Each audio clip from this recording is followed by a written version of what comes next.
Class में मैं आप सभी का स्वागत करता हूँ। ये इस चैप्टर का तीसरा भाग है।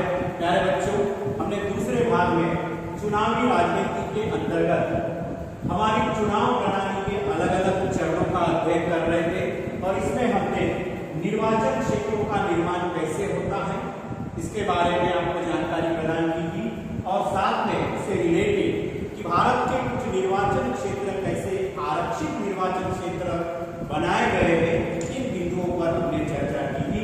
तो निर्वाचन क्षेत्र फिर से मैं आपको दोहरा देता हूं कि देश की जनसंख्या के आधार पर छोटे छोटे जो भाग किए जाते हैं उसे हम लोग निर्वाचन क्षेत्र कहते हैं, जिससे लोग अपने प्रतिनिधियों का प्रत्यक्ष मतदान के जरिए चुनाव करते हैं या निर्वाचन करते हैं, उसे निर्वाचन क्षेत्र कहते हैं।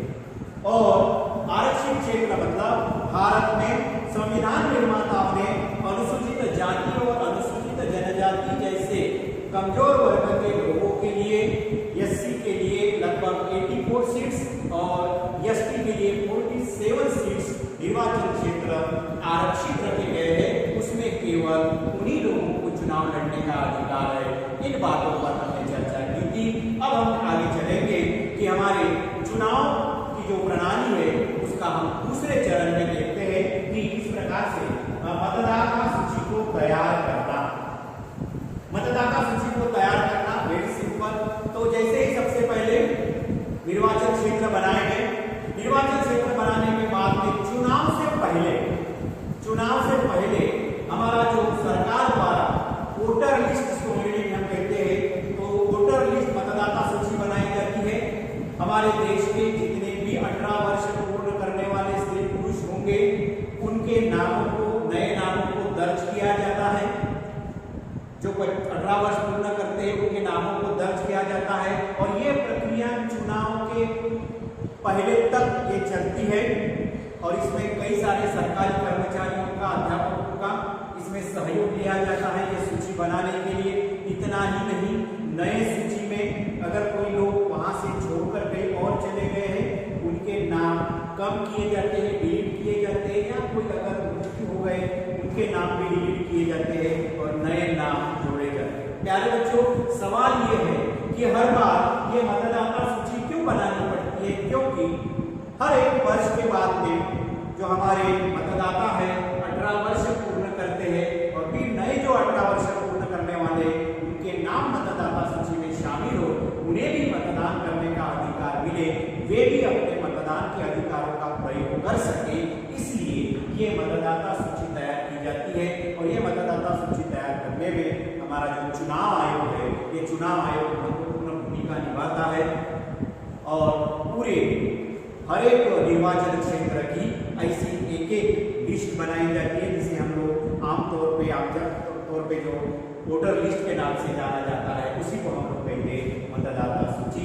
इस प्रकार सामान्यतः मतदाता सूची में बहुत बड़े अपराधी या मानसिक संतुलन जिनका पूरी तरह से खराब हो चुका है, उस ऐसे व्यक्ति को इस सूची से बेदखल किया जा सकता है, लेकिन हर समय नहीं, विशेष परिस्थितियों में ही। लेकिन अन्य किसी को भी मतदान सूची से बेदखल करने का अधिकार नहीं है। अगर वो भारत का नागरिक है और उसकी उम्र 18 वर्ष पूर्ण हो गई है तो उसका नाम मतदाता सूची में डालना ही पड़ता है। इस प्रकार से ये मतदाता सूची बनाई जाती है। प्यारे बच्चों, निर्वाचन क्षेत्र बन गए, अब मतदाता सूची भी बन गई। मतदाता सूची बनने के बाद में उसको पूरी तरह से डिस्क्लोज भी किया जाता है। लोग उसमें अपना नाम भी देखते हैं। आजकल इसको ऑनलाइन भी आप लोग देख सकते हैं और बहुत अच्छी सुविधा ये सरकार द्वारा बनाई गई है। और तीसरी जो इसकी जो है क्या कहते हैं हम लोग उसको, प्रक्रिया या चरण, वो है चुनाव की घोषणा। आपकी किताब में इसका उल्लेख नहीं है लेकिन ये इसका चरण है। प्यारे बच्चों, अब क्या होता है, चुनाव आयोग द्वारा वेरी सिंपल और बहुत ही शॉर्ट में बताता हूं आपको कि चुनाव घोषणा का अर्थ होता है जब देश में या किसी राज्य के विधानसभा के लिए हो, चाहे वो किसी नगर पालिका के लिए हो या नगर के लिए। हम बात करते हैं यहाँ पर पूरे देश की। जब पूरे देश के लिए आम चुनाव मतलब लोकसभा का कार्यकाल समाप्त हो चुका है, लोकसभा भंग हो चुकी है और नया चुनाव लेना अनिवार्य है, ऐसे समय में चुनाव आयोग सभी राजनीतिक दलों से मिलकर पहले तय मीटिंग लेता है, उसके बाद में स्वयं पूरे देश में आम चुनाव की तारीख घोषित करते हैं। ये सामान्यतः पहले एक ही होती थी, मतलब सभी देश में एक ही साथ, लेकिन ये संभव नहीं होता है सुरक्षा के दृष्टिकोण से, और इसीलिए 2-3 चरण में या 4-5 चरण में इनको पूरे देश में चुनाव के तारीखों की घोषणा की जाती है। इसे ही चुनाव प्रक्रिया का चुनाव की घोषणा के एक चरण माना जाता है। सिंपल इसमें इतना ही ध्यान में रखना है कि देश में आम चुनाव के लिए चुनाव आयोग द्वारा, ठीक है, निश्चित तारीखों का ऐलान किया जाता है कि इसी तारीख को इसी राज्यों में मतदान होगा, उसे हम लोग चुनाव की घोषणा कहते हैं। बस इतना ही है।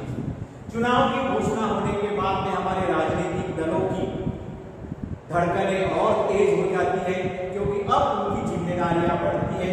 उनको जो ध्येय प्राप्त करना है, यानी कि सरकार स्थापित करना है, सत्ता प्राप्त करना है, इसीलिए अगला चरण जो आता है उम्मीदवारों का नामांकन। प्यारे बच्चों, इसमें राजनीतिक दल हर एक निर्वाचन क्षेत्र के लिए, हर एक राजनीतिक दल हर एक निर्वाचन क्षेत्र के लिए अपने एक-एक प्रतिनिधि उम्मीदवार कैंडिडेट को वो लोग मनोनीत करते हैं, निश्चित करते हैं, और जिस व्यक्ति को उस क्षेत्र के लिए मनोनीत किया जाता है उसी को हम लोग जनरल भाषा में, बोलचाल की भाषा में उसको टिकट मिल गई ये कहते हैं। ठीक है, तो इस प्रकार से हर एक निर्वाचन क्षेत्र के लिए हर एक राजनीतिक दल इस प्रकार से अपने पार्टी के एक-एक उम्मीदवार निश्चित करते हैं, और पार्टी के उम्मीदवारों को उनके जो रीत सिंबल होते हैं वो सिंबल दिए जाते हैं। जैसे बीजेपी के उम्मीदवार को कमल का चिन्ह दिया जाता है, कांग्रेस के उम्मीदवार को हाथ का पंजा दिया जाता है, अगर राष्ट्रवादी कांग्रेस का है तो उसको घड़ी दी जाती है, शिवसेना का है तो धनुष्य बाण। इस प्रकार से जो भी राजनीतिक दल के चुनाव चिन्ह चुनाव आयोग द्वारा प्रदान किए गए उन्हें वो सौंपे गए। तो फिर क्या चुनाव में केवल राजनीतिक दल के जो उम्मीदवार होते हैं यही चुनाव लड़ते हैं? नहीं, चुनाव में कुछ ऐसे उम्मीदवार भी होते हैं जो किसी भी राजनीतिक दल से संबंधित नहीं होते हैं।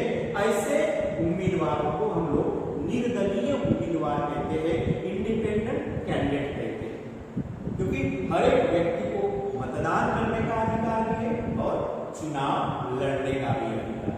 तो इस प्रकार से इसमें अब क्या किया जाता है, जब उम्मीदवार तय हो जाते हैं तो इन उम्मीदवारों को चुनाव आयोग के सामने, तो चुनाव आयोग के जो जिला स्तर पर या तालुका स्तर पर उनके जो एसडीओ या कलेक्टर, ये इलेक्शन ऑफिसर होते हैं, चुनाव निर्णय अधिकारी कहा जाता है इसको, तो इनके सामने जाके इन्हें अपना एक नामांकन यानी कि फॉर्म भरना होता है, उसमें पूरी जानकारी दी जाती है और कुछ पैसे जमानत के रूप में रखा जाता है। तो वो फॉर्म और जमानत के रूप में कुछ राशि वहां जाकर निर्णय अधिकारी जो होता है, चुनाव निर्णय अधिकारी, उनके ऑफिस में जाकर भर देते हैं।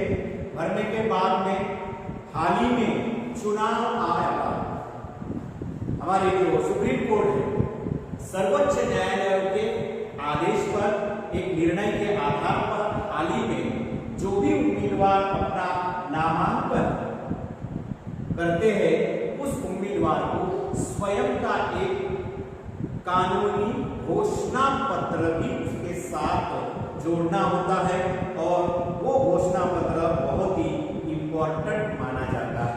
अब सवाल ये है कि जो भी उम्मीदवार अपना नामांकन दर्ज करते हैं, देखिए ये राजनीतिक दल के उम्मीदवार को भी घोषणा पत्र देना होता है, और जो हमारे निर्दलीय उम्मीदवार है उन्हें भी एक घोषणा पत्र देना होता है।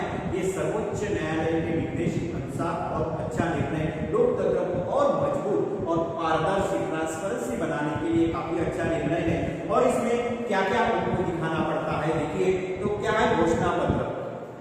तो उम्मीदवार का घोषणा पत्र में सबसे पहले उसमें क्या लिखते हैं, उसे घोषणा पत्र में ये लिखना होता है, ये बताना होता है कि उस उम्मीदवार पर कितने आपराधिक मामले दर्ज है, क्रिमिनल केसेस कितने हैं, इसका उल्लेख वहां पर करना होता है, नंबर 1। नंबर दूसरा, उम्मीदवार को उसकी स्वयं और उसके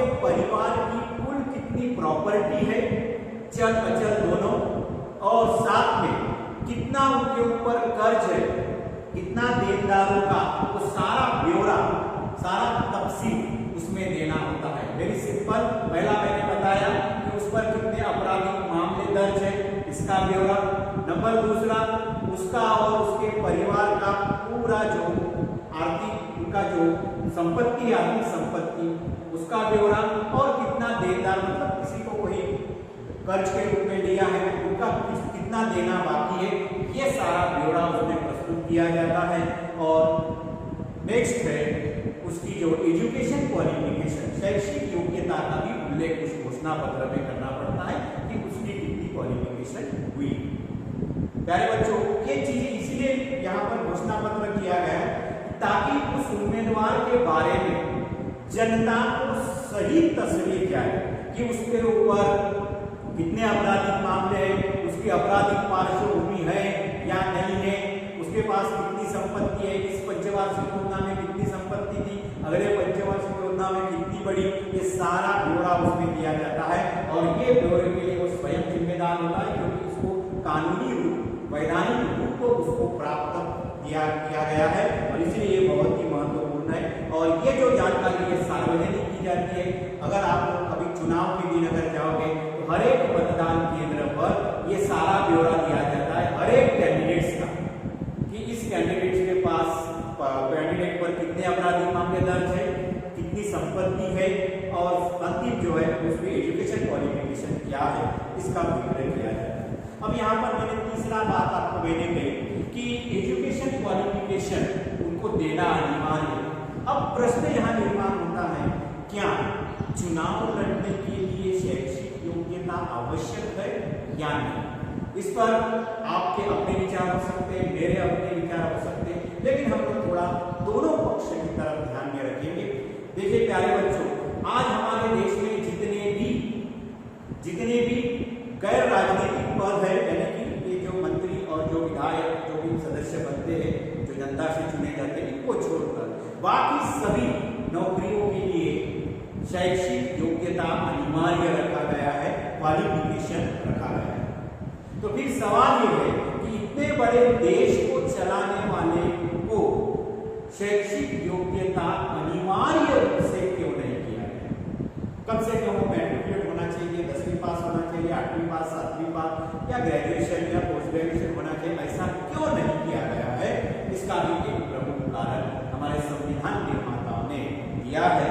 दो तीन उन्होंने जो बातों का जो उल्लेख किया है कि क्या चुनाव के लिए शैक्षिक योग्यता अनिवार्य होना चाहिए, वैसे देखा जाए तो इसका एक प्रमुख कारण हम ये दे सकते हैं कि सामान्यतः राजनीति में सरकार चलाने के लिए या लोगों के, जनता के भलाई के निर्णय लेने के लिए अच्छा क्वालिफाइड होना ही जरूरी नहीं है। तो उसमें काफी सारी, अगर वो क्वालिफाइड नहीं है लेकिन उसमें काफी अच्छी समझ है, समाज कारण की उसमें सेवा भाव होती है, काम करने की इच्छा है, तो अनपढ़ होते हुए भी वो बहुत अच्छी तरह से सरकार में काम कर सकता है, निर्णय ले सकता है। जैसे एक क्रिकेटर के लिए, क्रिकेट खेलने के लिए उसको शैक्षिक योग्यता मायने नहीं रखती है, उसमें क्रिकेट खेलने की स्किल कितनी है ये इंपॉर्टेंट है। उसी प्रकार से भारत में भी अगर हमें इन नेताओं को, प्रतिनिधियों को चुन के देना है तो शैक्षिक योग्यता का बहुत अधिक महत्व, मैं ऐसा नहीं कहता हूँ कि बिल्कुल महत्व नहीं है, लेकिन बहुत महत्व नहीं है, ऐसी बात नहीं है, लेकिन अधिक महत्व नहीं है। जबकि अगर वो अच्छा इंसान है, अच्छा नेता है, अगर वो शिक्षित भी नहीं है तो अच्छा काम कर सकता है, अच्छा सेवा वो जनता की कर सकता है। ये हमारे देश में कई लोगों ने साबित भी करके दिखाया है।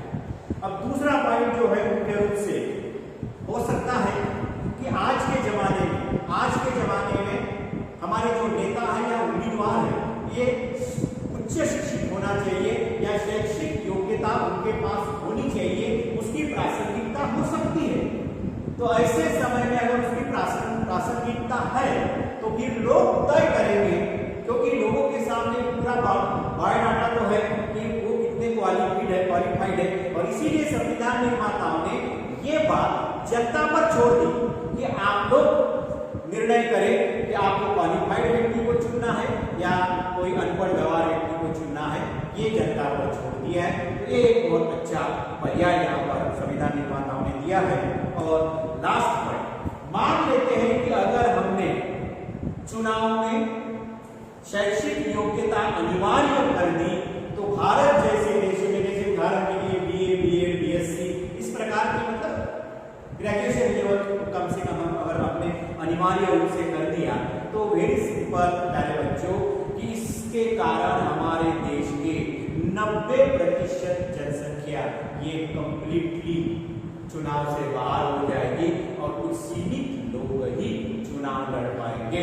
तो क्या फिर ये लोकतांत्रिक चुनाव होगा? क्या इसे हम लोग लोकतंत्र कहेंगे?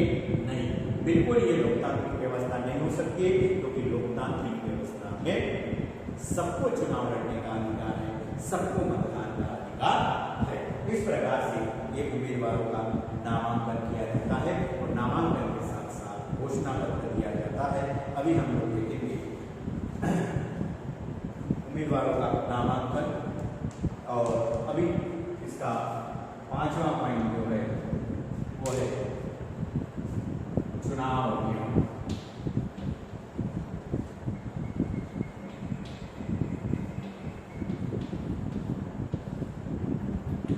Very important aspect of this chapter or system of election, चुनाव अभियान, इलेक्टोरल कैंपेन कहा जाता है इसको। ये बहुत ही महत्वपूर्ण चुनाव प्रणाली का एक महत्वपूर्ण हिस्सा माना जाता है। वैसे देखा जाए तो चुनाव का मुख्य उद्देश्य ये होता है कि लोग अपने पसंद से अपने प्रतिनिधियों का चुनाव करें, सरकार की नीतियों का चुनाव करें और उसको चुनाव करने का सभी लोगों को समान अवसर प्राप्त हो। अब हम लोग देखेंगे कि उम्मीदवारों का नामांकन होने के बाद में जो मुख्य चुनाव अधिकारी होता है वो उस सारे उनके एप्लीकेशन को छानबीन करते हैं, या उसमें कुछ त्रुटियां हैं क्या ये देखते हैं, अगर त्रुटियां हैं तो उसको रिजेक्ट किया जाता है।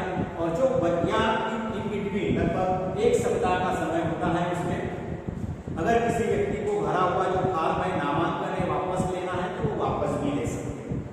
और वापस लेने की जो नामांकन वापस लेने की अंतिम तारीख के बाद जितने भी नामांकन बचते हैं उसे हम लोग अंतिम नामांकन सूची कहते हैं। और इस प्रकार से वहां पर नामांकन प्राप्त हो जाते हैं और इस प्रकार से ये वहां पर अंतिम सूची बनती है। तो अंतिम सूची बनने के बाद मतलब अंतिम कैंडिडेट जो चुनाव लड़ने वाले हैं, तो अंतिम सूची की घोषणा के बाद मतदान की तारीख के बीच अंतिम जो होती है नामांकन सूची जो होती है उसके और प्रत्यक्ष मतदान की तारीख, इसके बीच में लगभग आमतौर पर 15 दिन का समय होता है। और इस 15 दिन में फिर ये सारे राजनीतिक दल के जो नेता है, सारे जो ये प्रतिनिधि है, सारे ये जो उम्मीदवार है, चाहे वो निर्दलीय उम्मीदवार हो चाहे वो राजनीतिक पार्टियों के उम्मीदवार हो, ये चुनाव अभियान चलाते हैं। लोगों को जाकर मिलना, जनसभाओं का आयोजन करना, रैलियां निकालना, मीडिया के माध्यम से, टीवी के माध्यम से रोड शो का आयोजन करना और टीवी मीडिया के द्वारा बहस करना, चर्चा सत्र का आयोजन करना, डोर टू डोर जाकर उनके साथ संपर्क करना, ये सारी चीजें इसमें आता है चुनाव अभियान। और इसी चुनाव अभियान के तहत हर एक राजनीतिक दल अपना एक चुनावी घोषणा पत्र, इलेक्शन एजेंडा वो घोषित करते हैं जनता के सामने। वो अपने सारे नीतियां, अपने सारे कार्यक्रम रखते हैं कि अगर उसकी पार्टी चुन के आएगी तो जनता के लिए वो क्या क्या करेंगे, उनकी आर्थिक नीति क्या होगी, उनकी सामाजिक नीति क्या होगी, रोजगार के बारे में उनकी नीति क्या होगी, विदेशी नीति क्या होगी, सभी प्रकार की नीतियों को वो लोग अपने घोषणा पत्र में बताते हैं और वो घोषणा पत्र जनता के सामने रखते हैं। फिर जनता तय करती है कि कौन से राजनीतिक दल ने किस प्रकार के वायदे किए हैं, उनके कार्यक्रम क्या क्या है, उनकी नीतियां क्या है, ये पढ़ते हैं और फिर लोगों को जिनके कार्यक्रम, जिनकी नीतियां अच्छी लगती है उन लोगों को वो लोग वोट देते हैं और उसी के आधार पर भी बहुमत के आधार पर जो दल चुन के आता है उसकी सरकार बनती है। तो इस प्रकार से ये चुनाव अभियान दूसरा तीसरा कुछ भी नहीं, जब अंतिम जो उम्मीदवारों की सूची बनने के बाद से लेकर मतदान के तारीख के बीच में जो 15 दिन का लगभग समय होता है, उसमें सभी उम्मीदवार अपने अपने पार्टियों का, अपने अपने कैंडिडेट्स का वो प्रचार प्रसार करते हैं। उसे हम लोग चुनाव अभियान कहते हैं। इसके तहत लोगों के साथ संपर्क करना, जनसभाओं का आयोजन करना, रोड शो का आयोजन करना, टीवी मीडिया द्वारा बहस चर्चा सत्र का आयोजन करना, प्रत्यक्ष रूप में डोर टू डोर जाकर मतदाताओं से संपर्क करना, घोषणा पत्र डिक्लेयर करना और इस प्रकार से लोगों को अपने दल की ओर, अपने और आकर्षित करना ताकि उन्हें वो लोग वोट दे। इस प्रकार की प्रक्रिया को हम लोग चुनाव अभियान कहते हैं। इस चुनाव अभियान में आप लोग जानते हैं, चुनाव अभियान में कई सारे राजनीतिक दल, बड़े बड़े स्टार्स, फिल्म स्टार, क्रिकेटर को भी लाते हैं ताकि मतदाता उनके उम्मीदवार की तरफ आकर्षित हो। इस प्रकार के भी कार्यक्रम ये लोग चलाते हैं और इस चुनाव अभियान में हर एक राजनीतिक दल अलग अलग ऐसे नारे भी देते हैं। जैसे 1971 में, और उनके नारे बहुत ही फेमस हो जाते हैं। जैसे 1971 में इंदिरा गांधी ने ये नारा दिया था कि गरीबी हटाओ। वो गरीबी हटाओ नारा इतना प्रसिद्ध हुआ जिसके कारण इंदिरा गांधी बहुमत से चुन के आ गई थी, मतलब कांग्रेस पार्टी चुन के आ गई थी, वो इंदिरा गांधी प्राइम मिनिस्टर बनी। उसके बाद में 1977 के चुनाव में जो जनता पार्टी के जो अध्यक्ष थे जयप्रकाश नारायण ने सेव डेमोक्रेसी यानी कि लोकतंत्र को बचाओ ऐसा नारा दिया। अब ये लोकतंत्र को बचाओ ये नारा क्यों दिया था? तो इसका कारण ये था, 25 जून 1975 को तत्कालीन प्रधानमंत्री श्रीमती इंदिरा गांधी ने देश में इमरजेंसी लागू की थी, आपातकाल घोषित किया था और लगभग सभी विरोधी दल के नेताओं को मीसा कानून के तहत जेल में बंद किया था और लगभग 19 महीनों तक ये पूरी तरह से दबाव तंत्र, जुल्म तंत्र शुरू था और इस प्रकार से लोकतंत्र का एक प्रकार से वहां पर हत्या हो गई थी। और इसीलिए जयप्रकाश नारायण ने नारा दिया था सेव डेमोक्रेसी यानी लोकतंत्र को बचाओ। उसी प्रकार से 1977 में पश्चिम बंगाल में वामपंथी दल, ज्योति बसु के नेतृत्व में वामपंथी दल था, उनके नेताओं ने भी एक नारा दिया था, जमीन जोतने वालों, अर्थात अगर हमारी सरकार आएगी तो ऐसे जो व्यक्ति जो खेती करना चाहता है उन्हें जमीन दी जाएगी। इस प्रकार का ये नारा फेमस हो गया था 1977 के। इसमें जयप्रकाश जनता पार्टी का नारा था, वारे इंदिरा तेरा खेल, सस्ती दारू महंगा तेल। ये भी एक बहुत बड़ा नारा उस समय उठा था। और 1983 में आंध्र प्रदेश में उस समय के तेलुगु देशम पार्टी के जो अध्यक्ष थे एन.टी. रामाराव, जो एक फिल्म अभिनेता भी थे, उन्होंने तेलुगु स्वाभिमान नामक एक उनका जो नारा वहां पर बहुत चला था। इस प्रकार से उसी प्रकार से अटल बिहारी वाजपेयी के 2004 के इलेक्शन में शाइनिंग इंडिया करके उनका एक नारा था, लेकिन वो फ्लॉप हो गया। इस प्रकार से आप लोग कहते हैं नरेंद्र मोदी ने 2014 में अच्छे दिन आएंगे, एक प्रकार का ये स्लोगन बन गया था।